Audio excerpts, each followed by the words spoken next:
Ladies and gentlemen, boys and girls, trolls and haters, welcome to the first Shingo special. There'll be many more where this came from. I don't know yet what the second Shingo special is going to be, although I hope that it's not going to be something that goes straight into the Hall of Shame playlist like where this one is going. This has been a long time coming. I have here in front of me 90 seconds of the most glorious footage.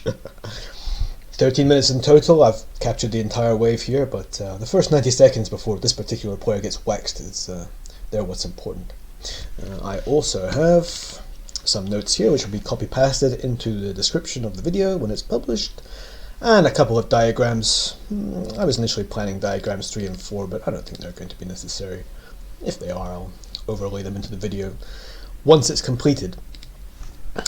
I'll begin playing this right now so that we can have a general look at it, but the notes that I have here, I have a copy on my phone so I have to alt-tab constantly. The first half a dozen of these points I want to go through quickly before we get into the meat of this. The ones in the middle, that's what that's for. They're in order, and we'll go through the sequence of events, pausing with the volume up, take a very, very close look at this. Half a dozen at the end, well, therefore once this is finished, just to wrap up some points that will make more sense towards the end. So let's jump right into the meat of this. Scrape kills with SPX pile on the 4. So what does that even mean? Well, this player, if we pretend for a second that we don't know who this player is, very standard CD player. He reminds me of that guy Annihilate, except he's even worse. Essentially he's happy as long as he feels like he has a great deal of bigs and a great damage pool at the end to justify to himself that he's a high impact player. He's the exact opposite of that, and we will get into the meat of that very, very soon. This guy has at least 3 sniper rifles and, what, half a dozen pistols stashed around the map. The work that this guy's done, I could do with my usual Swagnum and Deagle plus the 9mm. And that's exactly what he should be trying to do at the very least, but, well, he's got his whole arsenal there. With that much weaponry, he should be taking out 500 or 600 zeds in this game. Carrying the med pistol, doesn't use it impactfully. Well, we just saw a second ago where he used the med pistol just the once there. What is the point of carrying it? Essentially, no reason. There's the commando has a 401 as well. We'll get to that in the end. I think the medic has a 301 and the goblin.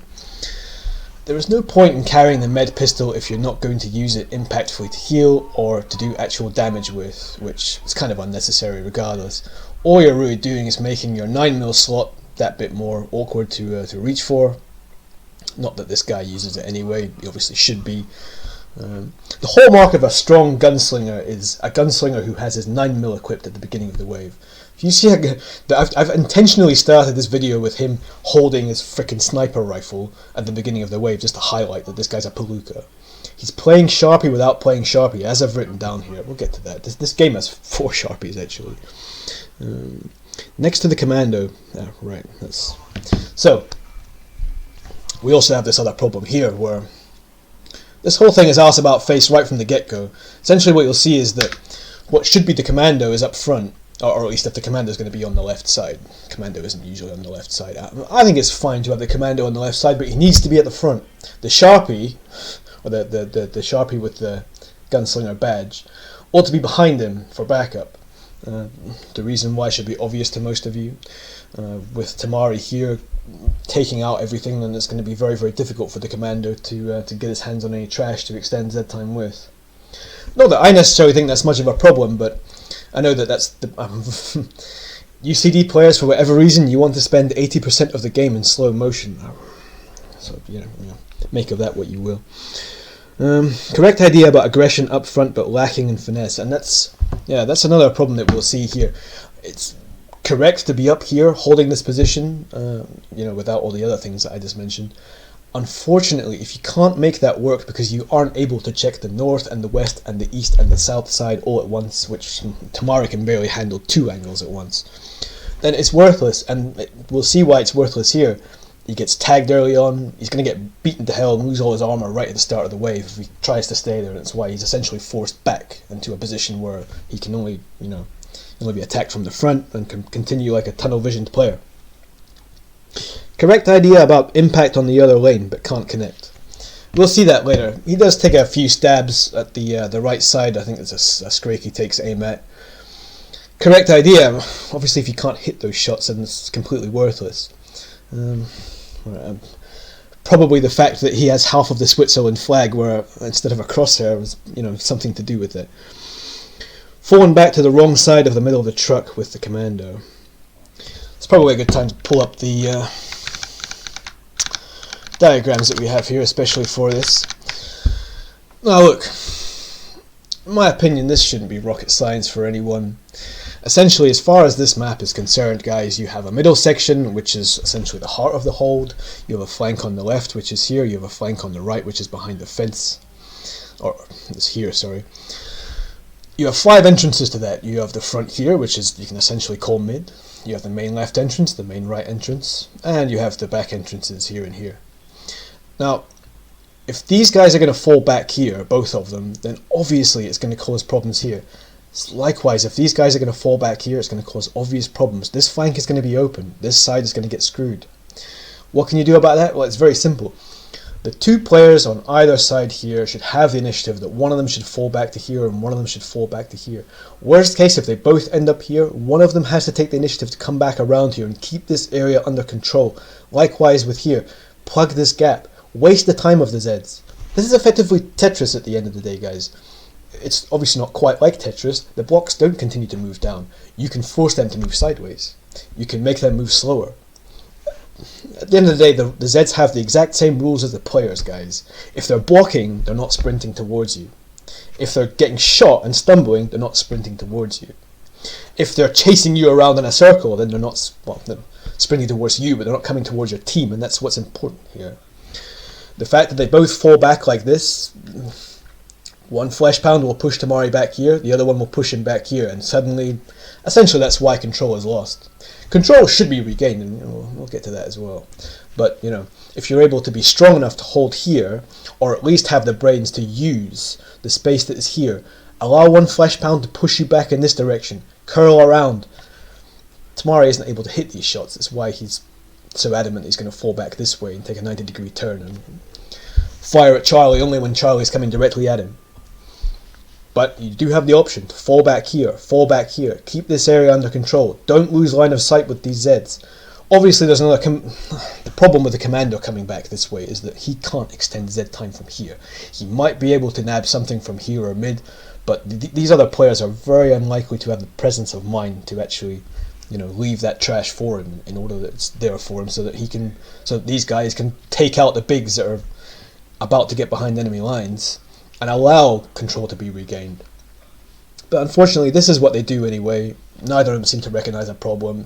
One of them proposes that, the question is asked, what happened to the left side, and they've ultimately shrugged their shoulder. We don't know. A couple of flesh pounds were there, and then suddenly shit got real. We don't understand. That's very unfortunate. But anyway, let's go through the chain of events in great detail here. No scanning after the first flesh pound kill. Loses armour unnecessarily. Now, what are we even talking about there? Where is the first flesh pound? One gets taken out here.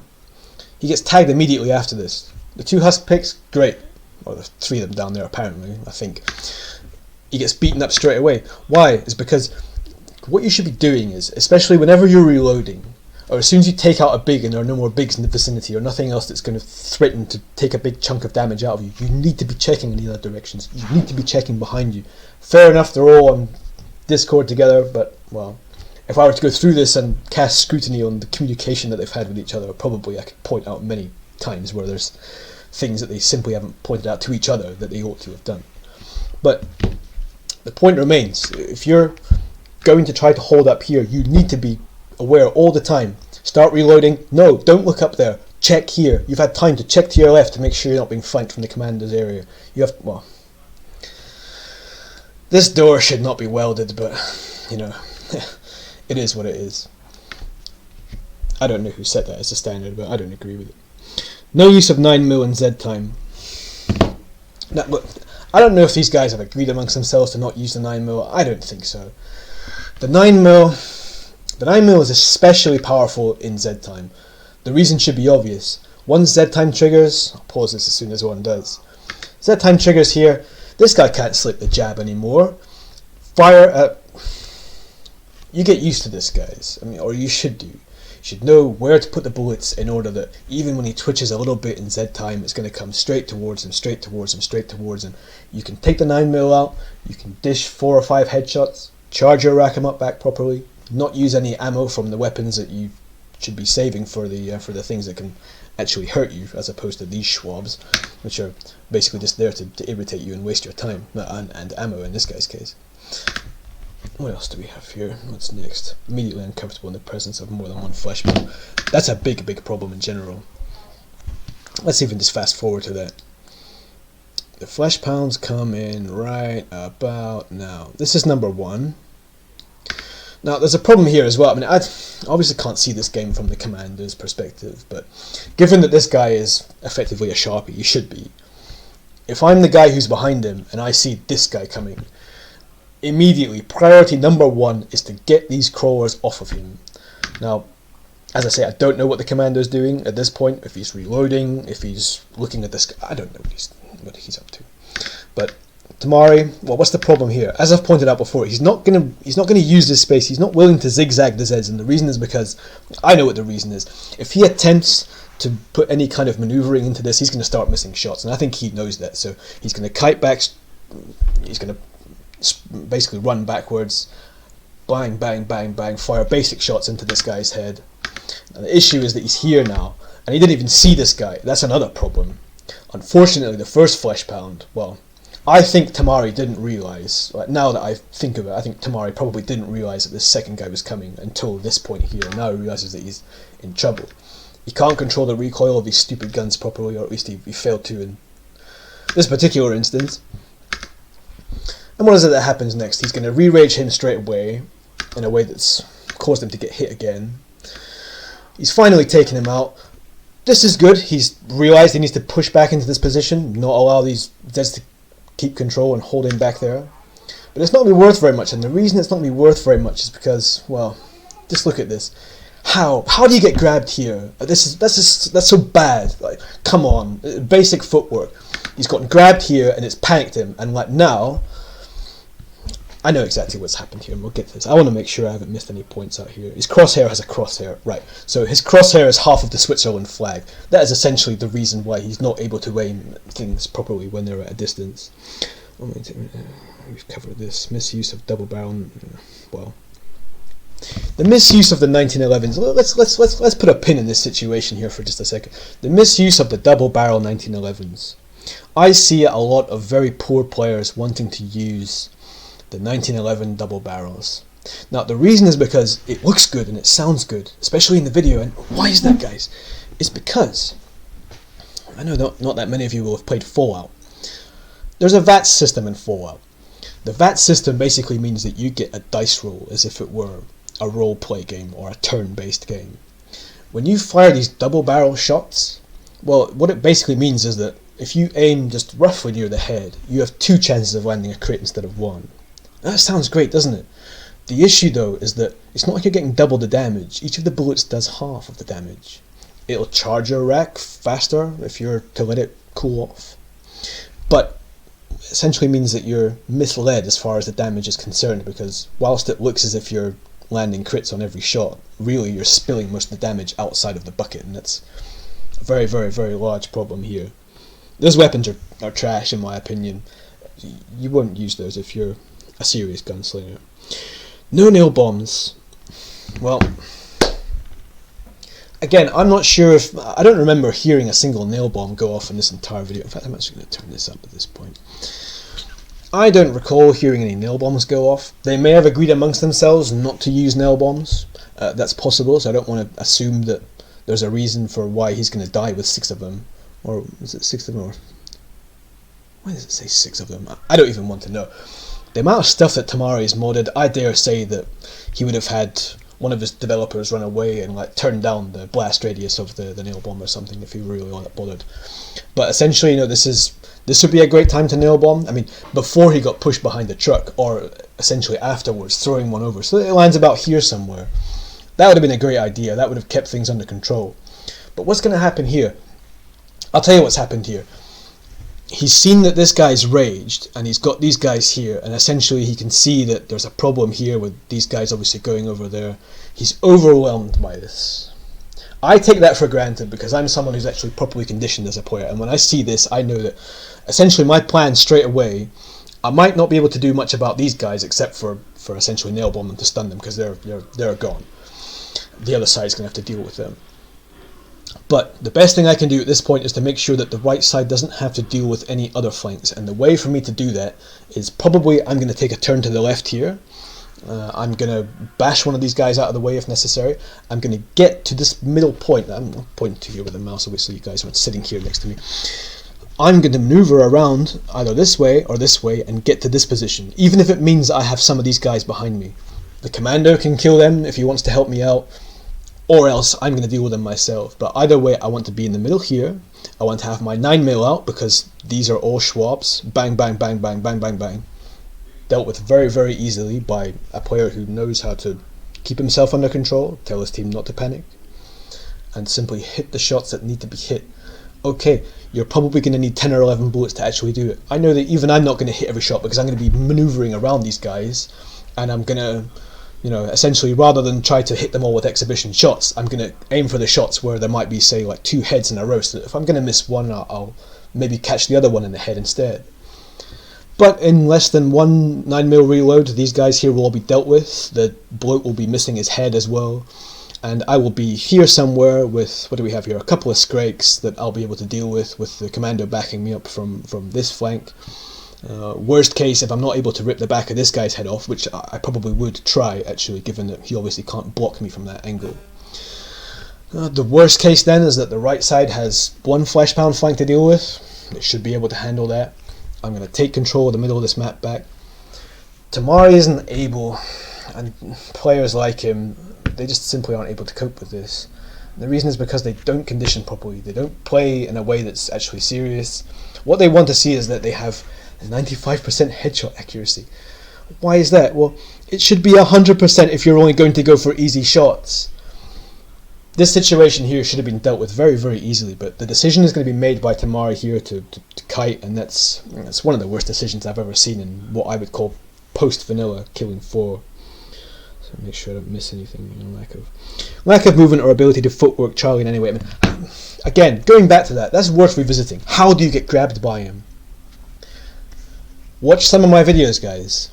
In order to how to play correctly, as far as how to play correctly is concerned, watch my videos. You will see that what I will do in situations like this is that I will stay at melee range with these kinds of Zeds when they're at close quarters, and when I see, if in doubt, play some Berserker. If you play Berserker properly, it will ingrain this into you. You will play like a martial artist once you turn up the heat and expose yourself to higher difficulties, more Zeds at once, and learn how to cope with them. Obviously you can't be grabbed as a Berserker, so that's not much of a problem. But when you get used to reading how the Zeds around you are behaving and you see shots coming towards you, there are so many examples in my videos that you will see, guys, if you check through them, where one of these slashers will go to grab me and I will simply move back in such a way as to not panic move back and give the Zeds too much space, but I'll move back far enough that he's going to try to grab me and essentially he's going to do nothing but waste his time. And then he might try to hit me after that, instead of running directly towards me. And I will do that intentionally so that position is not lost, and to keep Charlie at a distance, from my team especially. That's obviously the #1 objective. But Tamari, he's got armour still. Look at this. What is the point in having this goddamn flight simulator dashboard if you can't make decisions based off the back of that? You've got 3 players with full armour. So essentially the team still has about 60% of its armour, and has lost a trivial amount of health, and you're going to kite from here. I mean, come on. Is this some kind of incredible joke? Do you have players like this who are being worshipped by other players who think they're the best players in history? Oh, Jesus Christ. Again, making sure I don't pass by anything before we discuss this point further. Panicky and unsteady owed to uncertainty from team on voice. Well, see, that's another thing as well. Where is it? The what is this shit? I don't even know who it is. I don't want to know whose voice is whose. That's it. Oh, we just missed it, didn't we? Just missed it. Oh, no. Oh, I've gone too far.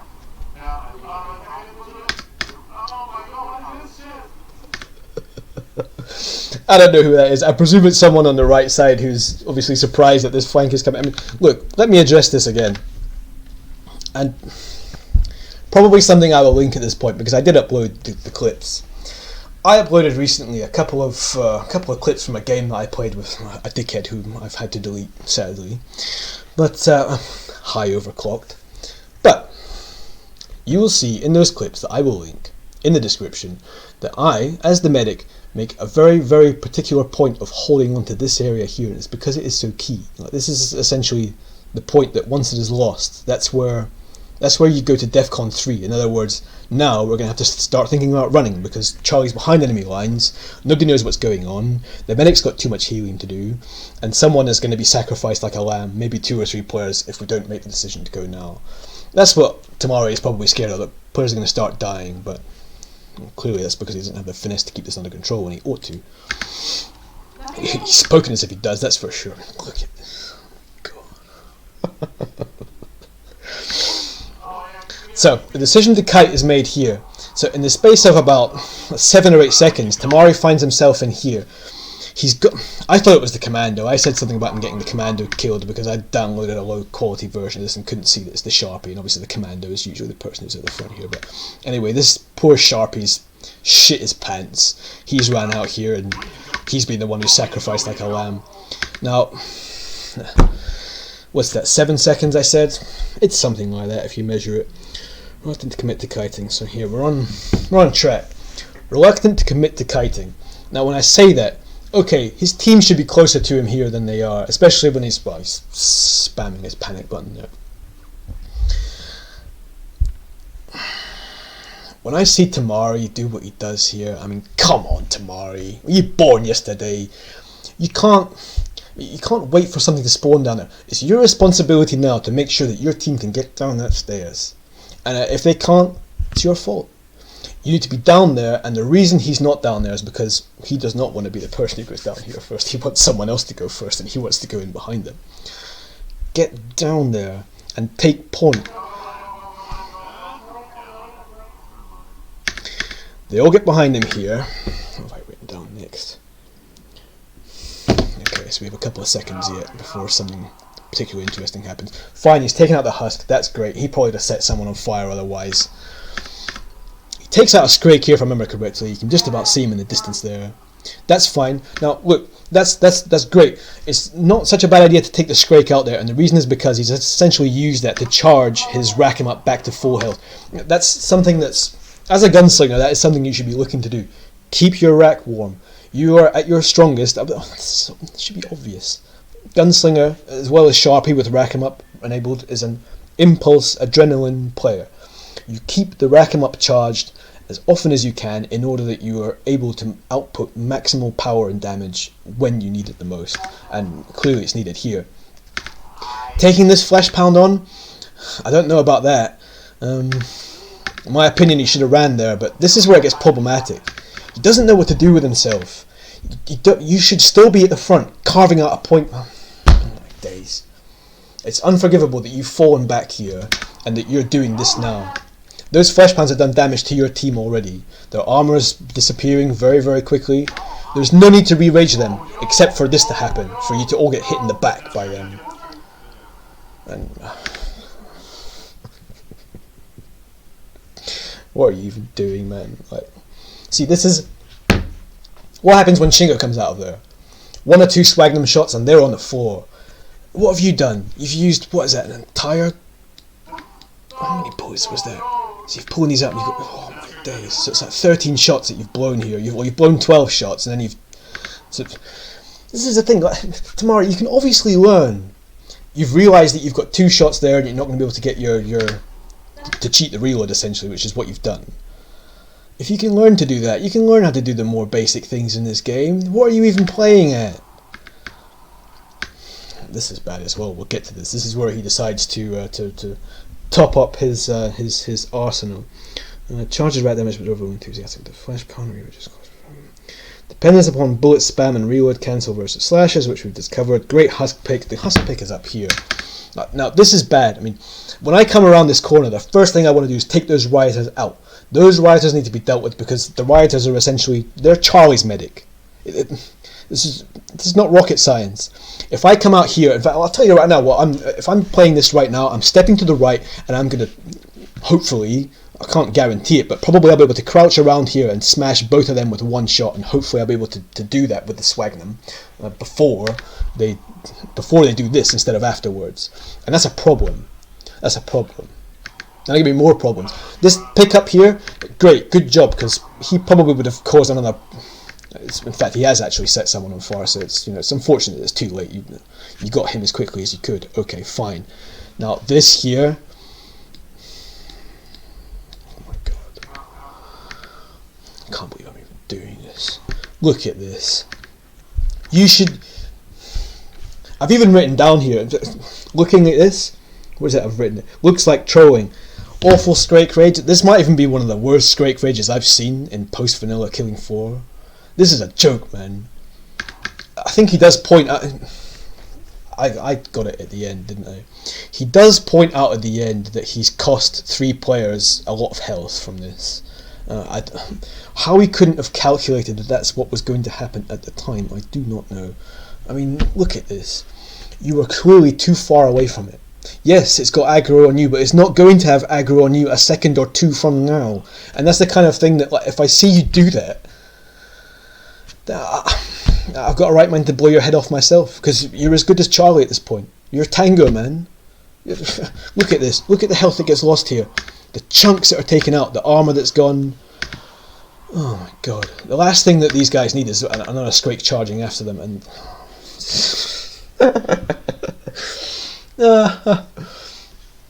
This is where it gets from worse to just a joke.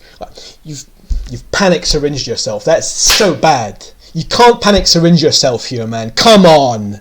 That's a mistake that you should be seeing on hard and suicidal. You're gonna syringe yourself and just what's going on? Come on, man. Come on. And you're gonna say later on that it was a stalker who did you in. You died to 1 crawler, man. And you don't know that the spawn is there? Oh my days. But you know what the worst part is about this? Basically, obviously one of the team is dead, and there's a sharpie here. I think there's, at one point it looks like the whole team is there, but I think it's a rioter who's behind this this commando there.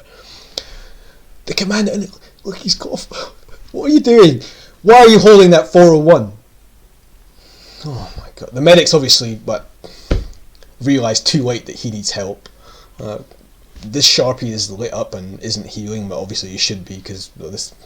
I don't know who this medic. I don't want to slag these other players. I don't even know who they are. But come on, you've got the whole team watching. It's honestly difficult to say what's more embarrassing at this point: the fact that Tamari has died in this basic bitch scenario, or the fact that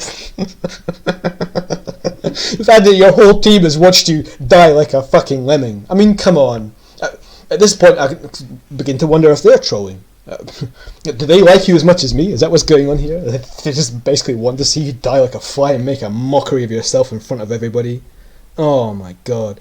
Trips over 1 crawler and dies. 0 situational awareness. I mean, dude, it's like, you should be able to turn around. How low is your sensitivity? What are you doing here? Turn around and deal with him.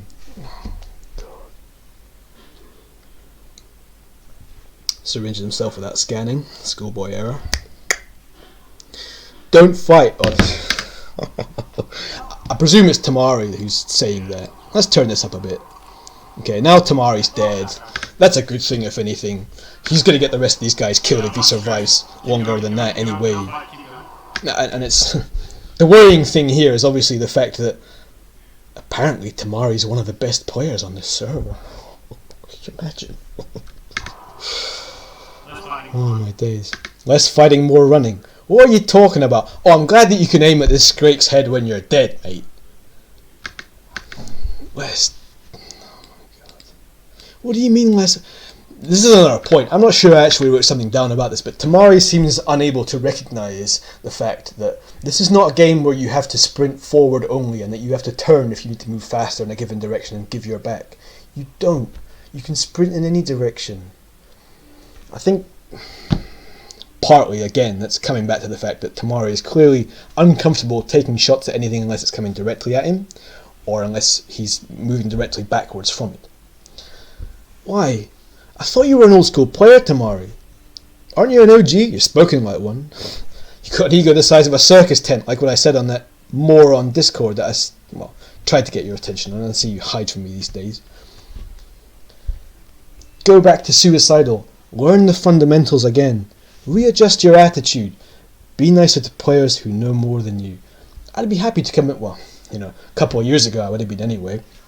This is the kind of game that, in fact, the game that I'm going to link where I point out, well, essentially without pointing out, why it is so key to hold on to this area.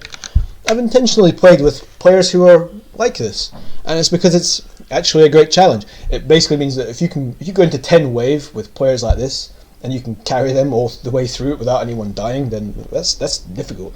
You don't need controlled difficulty to make things more challenging than they already are. All you need is players like this who can clutch death from the jaws of certain survival. And, you know, if you can turn all that around, then you've done some worky work. It seems we've reached the end of the list. So we've got the ones we're going to wrap up with at the end. So I'm just going to leave this video playing at this point. You know, we've got another 10 minutes left of this. I don't know how far we are in. It doesn't matter. I was anticipating about 45 minutes. I expect that's going to be about where we are.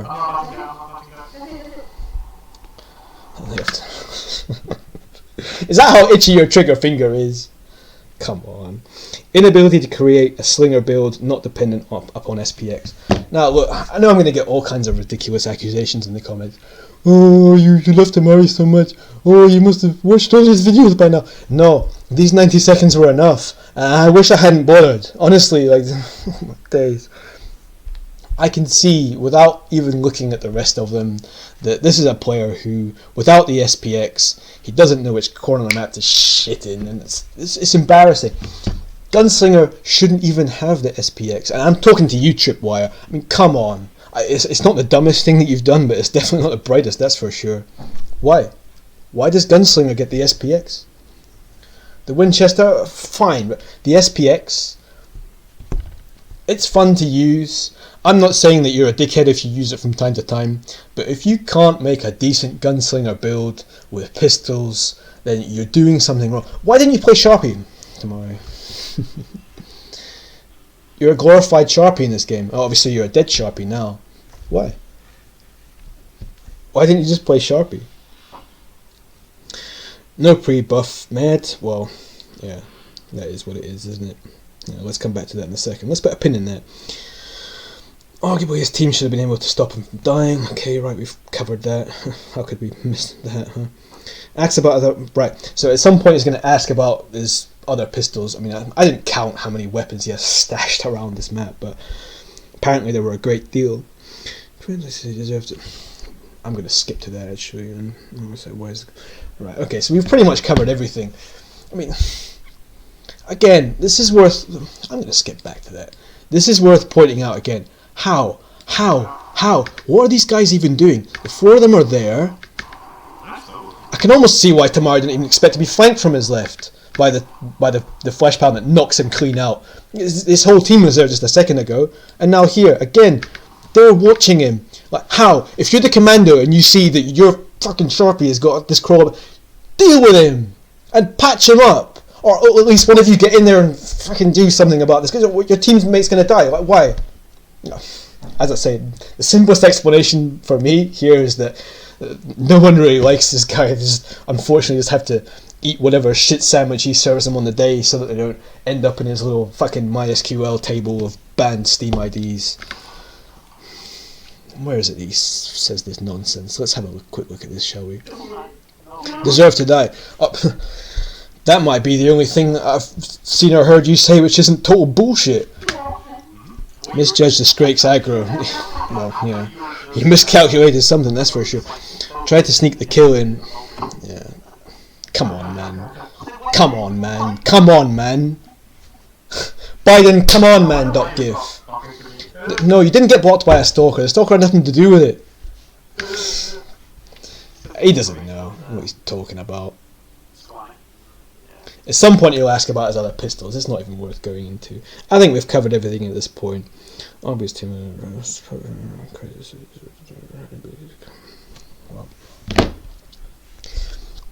I think that's it for here, folks. I mean, at the end of the day,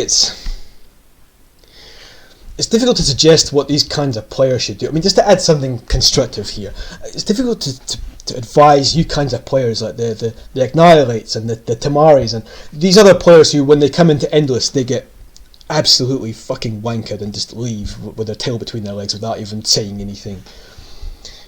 You need to work on your awareness. It's a zombie survival game.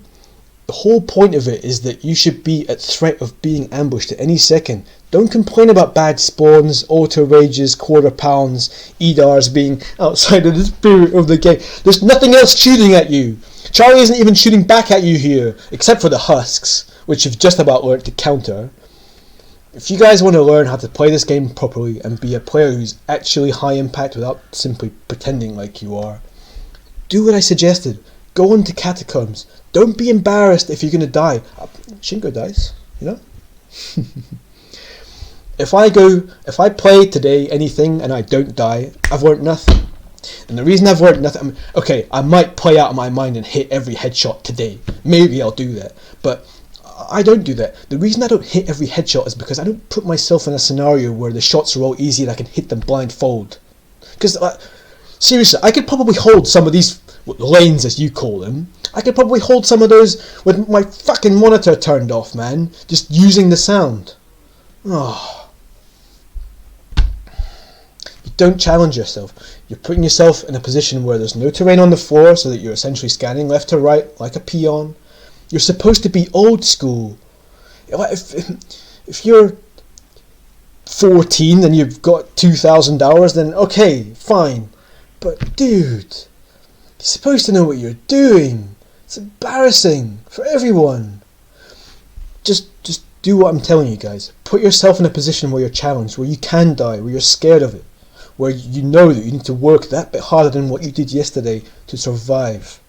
Put yourself in that kind of position. Condition yourself properly. Condition your reactions, your reflexes, your decision making. Aim, you don't have to worry so much about aim in this game. This isn't PvP.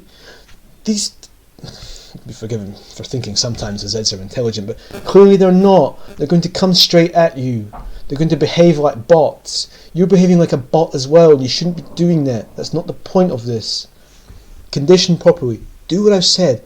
Go on to Catacombs. Play Endless. Do what you can. Don't worry about what wave you can get to, how far you can survive. Your goal is that tomorrow you're going to get one wave farther. Not always, but just do this. I told you guys this, 18 months ago, and if you'd done that, if you'd been willing to just do half an hour of work each day, then it would have been worth way more than the 5 or 6 hours of CD that you're playing each and every other day. I'm going to wrap it up here, guys. I know there's going to be more where this came from. I know I'm going to get a whole backlash of comments and lots of talking behind Shingo's back about how he's arrogant this and whatever that, when I'm doing what I can to help you. Doing what I can to help you. I will continue. I'll be back for another Shingo special. I don't know when, but I'm sure it won't be far from now. Take it easy, guys, and that's all from me.